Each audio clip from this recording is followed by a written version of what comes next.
Painting chat. Jean-Michel Basquiat today. First I'm going to show you the painting that I'm working on. It's kind of a bit like a Basquiat. Not really, but kind of. Let's have a look at it. It is a sort of mad skeleton, I suppose. I started making it by putting on a really thick layer of gloss medium mixed with gesso. And I was trying to create like almost like a resin layer effect, something quite thick. And it went really a bit wrong, so I sort of ripped off the middle bit to try and strip it back, but then it was sort of so glued on there I couldn't get it back. So then I started working on it as a painting in itself, and this bit was kind of a skin vibe, which is still there actually. But then on top of it I started putting this figure on, and down here I have hands, and this one's my daughter's hand. She's printed that on, so that was quite good fun to do. And then I've gone over it with a bit of white and a blade, and then I put my own fingers there and put mine on. So I've got mine and her hand. So even if the painting's not the prettiest and it's a bit mad, I do kind of want to work with it and try and turn it into something. And yeah, we're going to start by trying to firm up this edge around here, I think, make this more solid. Is this like, what was that in Southport? Was it Kenny who was always always getting killed at the end or something? It's a bit like his orange hood. It's been a while since I've watched South Park. I've got some very obnoxiously strong coffee there, so who knows where this chat is gonna turn. Right, let's get some medium, matte medium. I'm going to use that to make it sort of pull out a bit more smoothly and not dry out so quick, so I can hopefully get a nicer edge on this orange bit, which I guess is, I don't know, is it a kind of suit? Is it a halo, an aura of some kind? I don't know what it is, but it surrounds the figure, which is kind of half X-ray, half skeleton, half alien. And it is done in the sort of, maybe the loose graffiti style, a little bit like Basquiat, but I would say not quite. He was a bit more scribbly and he had a lot more lines in his, I guess. Right, so I'm going to put, because it's going to be the edge and that's kind of going to go into the background, I'm going to put a tiny bit of red, try and darken the orange down as well to create a bit of depth, not much red. So that's going to go in there. And a bit of the medium. So Basquiat, normally in paint and chat, I would show you his paintings, go through his life, discuss it. I went on WikiArt, which is where I source the paintings, and they're all taken down for copyright. And this is the thing with more recent artists, they can still be under copyright. I checked the Basquiat Foundation. It's currently run by his sisters, and for whatever reason the foundation and they don't really want the work on there. So that means I am also reluctant to put them on this video, because if they can't make it on WikiArt, where it's fundamentally an educational website, then there's probably potential trouble down the road. I mean, the advantage I've got is not many people watch this, but I'm just going for the easy life. So what I'm going to do is just talk a little bit about him, and mainly his last painting, which is one of my favourite paintings of all the artists that I've looked into, and that's Riding with Death. But first we'll discuss a little bit about his earlier life. He's of course a famous member of the 27 Club. He died when he was 27 years old, and along with the likes of Jimi Hendrix and Jim Morrison and was it Janis Joplin, Amy Winehouse later on, sadly died when they were just 27. Let's get this nice. I'm trying to get a smooth finish to it. It has gone a bit darker, so that's good.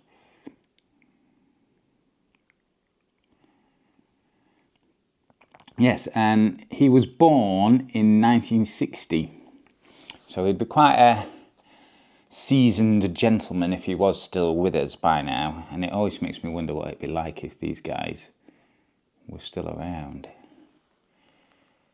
and what they'd be doing, what work they'd be doing. Let's pull this down here.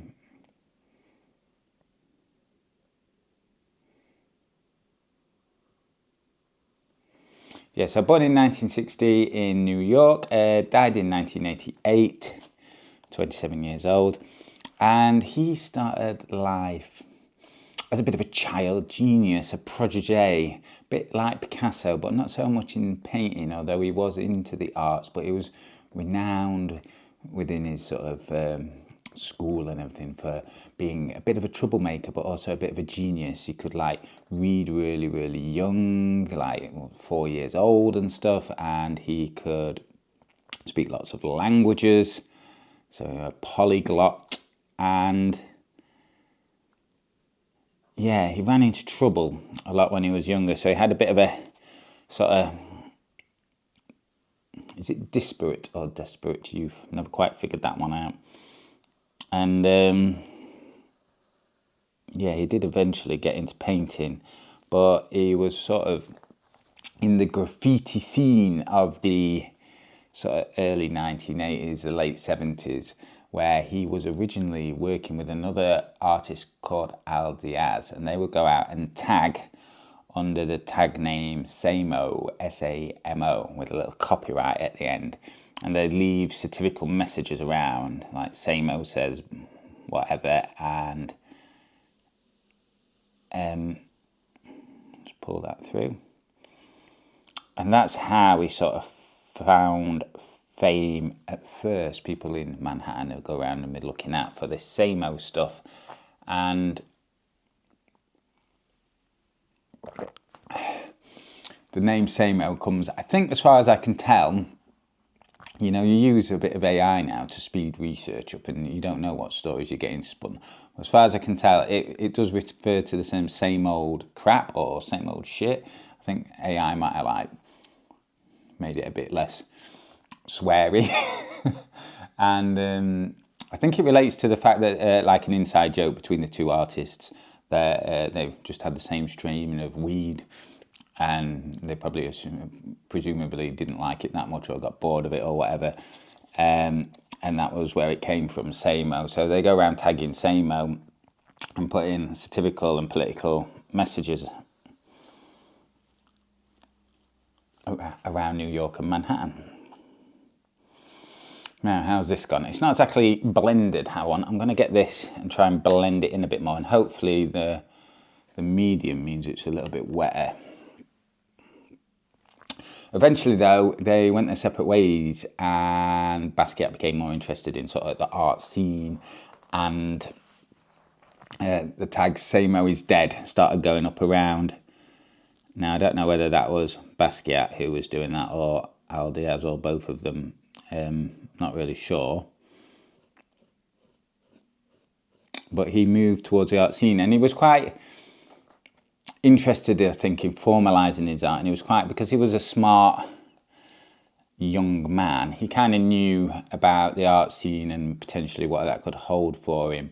He was also interested in like tagging other people, like going over other people's works, like Richard Hambleton, the artist I've discussed in a previous video, who did like shadow men, like silhouette figures, and he sort of adorned them with his famous crown, and was trying to make a name for himself, which ultimately he did by befriending Andy Warhol when I think there was a chance meeting, and he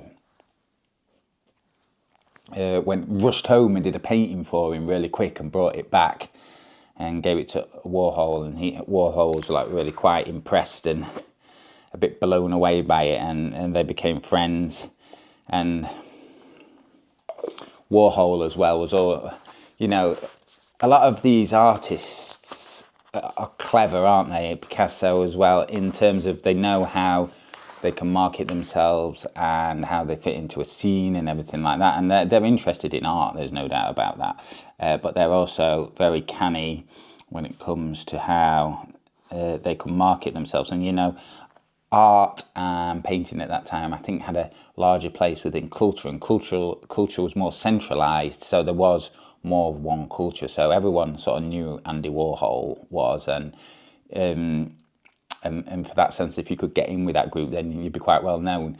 Nowadays, there isn't really a well-known, I suppose Banksy or something like that, but you can't, since he's anonymous, you can't really like start hanging out at parties with Banksy, can you, and stuff. Maybe someone like Tracy Emin and stuff, but then she just works by herself with her in her studio with her artists or whatever are working for her. So it's not really the same, is it? And I think in some sense that's kind of where that all ended, really. That sort of culmination of the pop art scene and street art. It's kind of where Basquiat and his sort of paintings kind of finished that and put a bit of a full stop onto that style of culture in a way. Right, I'm trying to sort of blend this in a bit with this medium. I'm not sure I've managed to really make the edge very sharp though, have I? Let's have a look.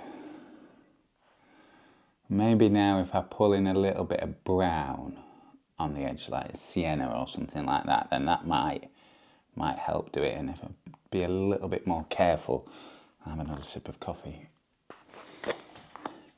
So Basquiat, he's famous for almost his portraits, which I would say are Picasso-esque or Picasso-inspired in the way they're drawn or painted. And also, but I would say that Picasso sort of got that style himself from inspiration from African masks and things like that and African art.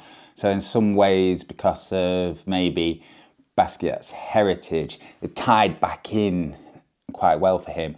And obviously I don't know what his influences were, but I definitely get the sense of a bit of Picasso in there. And in some ways he was like, I guess what the art world was kind of looking for, they were hoping for the new Picasso, weren't they? And he ticked a lot of the boxes there, this sort of child genius artist.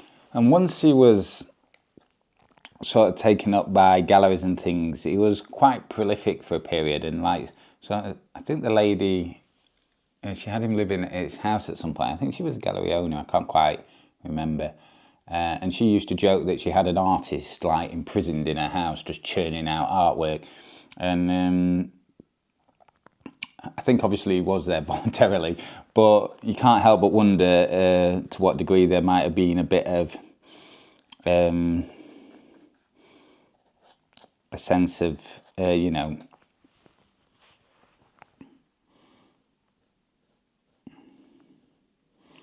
sense of him being taken advantage of and moulded and manipulated, sort of fit into the art world, the Sotheby's, the auction world.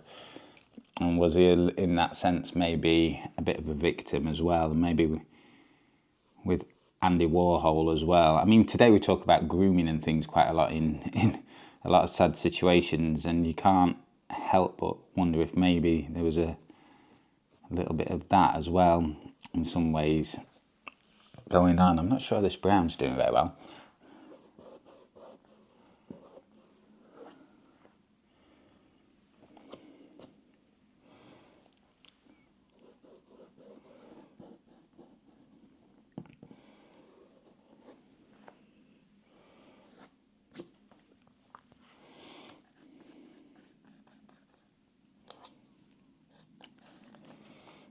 So he did have substance abuse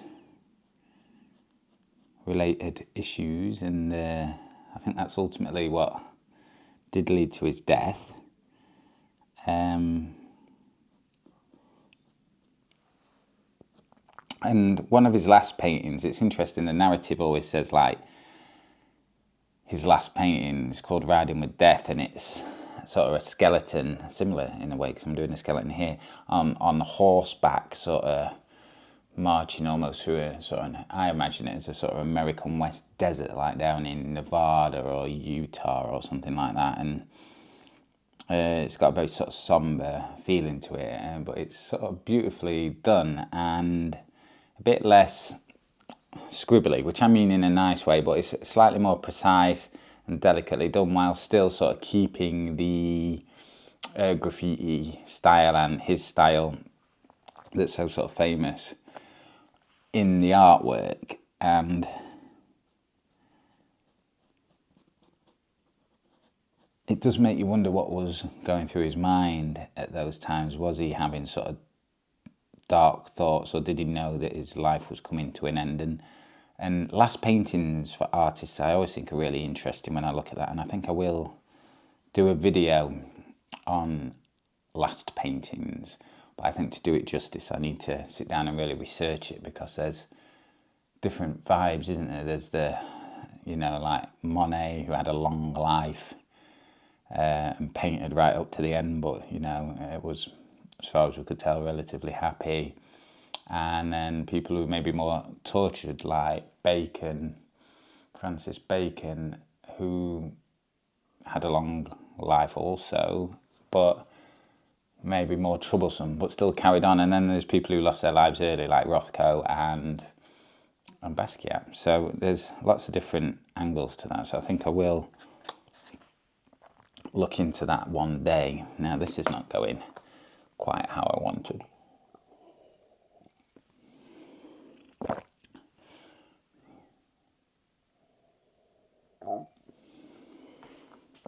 Let's see what happens when I just put red in there.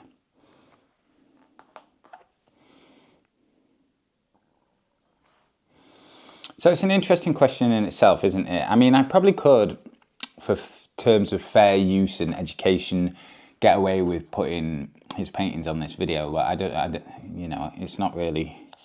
If people don't want his paintings to be used, then in some ways I respect that.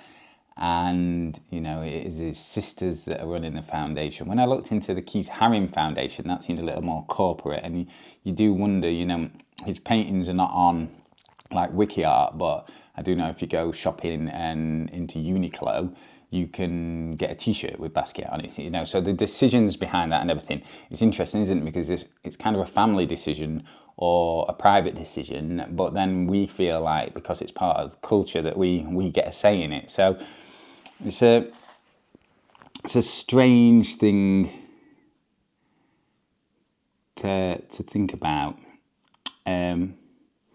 And that's also why I have generally, and will continue to generally, stay away from artists that are alive or relatively recently alive.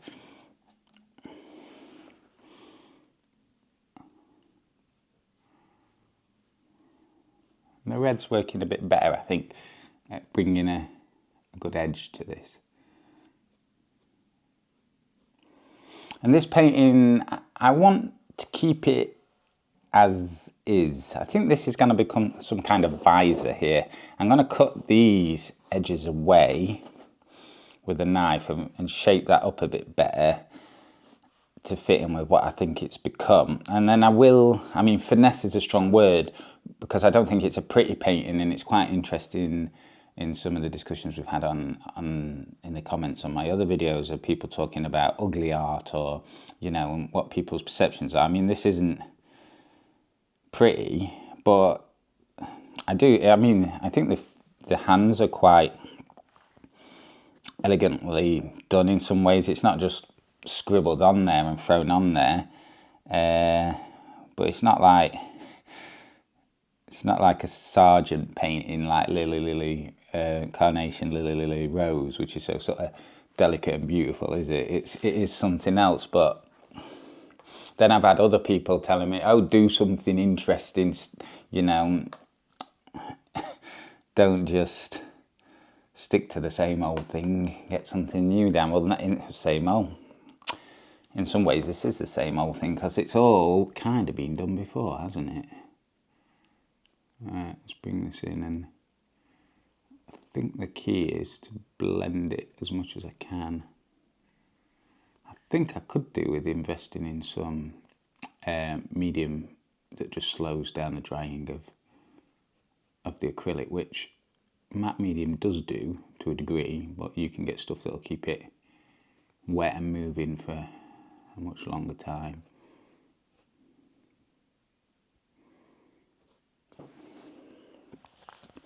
It's blending in quite nice. Just need to spend some time on it, really.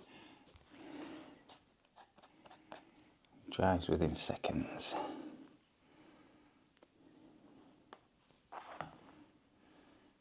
And so for me, Basquiat is the kind of where art history, or my interest in it, kind of ceases.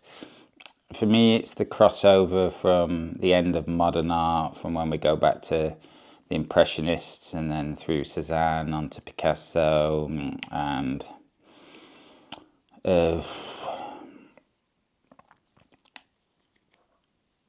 people like Barbara Hepworth and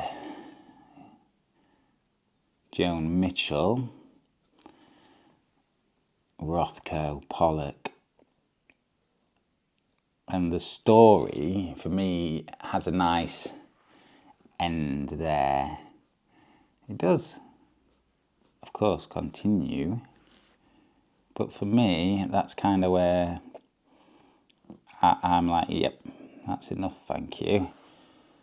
And I suppose as I go on and learn more, there'll be other aspects to it that I can sort of expand a little bit into.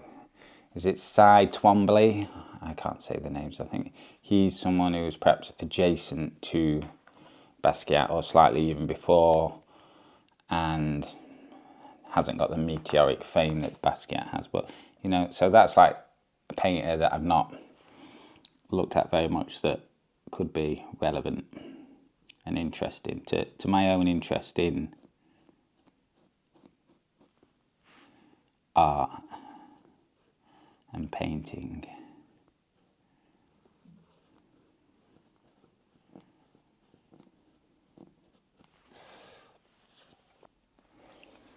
Okay, so Basquiat. I'm sure you'll know his paintings, but if you don't know Riding with Death, go and have a look at it, Google it. It's definitely one of my favourite paintings, and I guess I'll see you next time.